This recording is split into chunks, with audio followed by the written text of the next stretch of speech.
Okay, so I think that last sound deserves another demo, and the last video was kind of just a frenzy of tapped notes to kind of show that the compression really works to get a good loud sound even when you're tapping, good solid sound. So I'm going to play something a little bit calmer, more melodic, to just give a comparison about how the sound sounds with a regular sort of pretty acoustic thing.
If I turn down the volume, I get a little less compression.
Then you go back.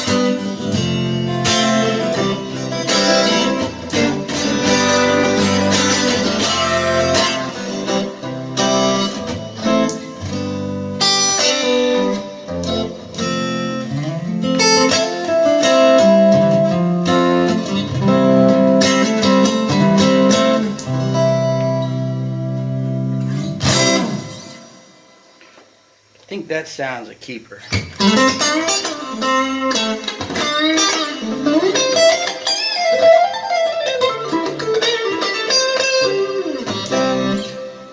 It's really easy to program, just all like even numbers. It helps.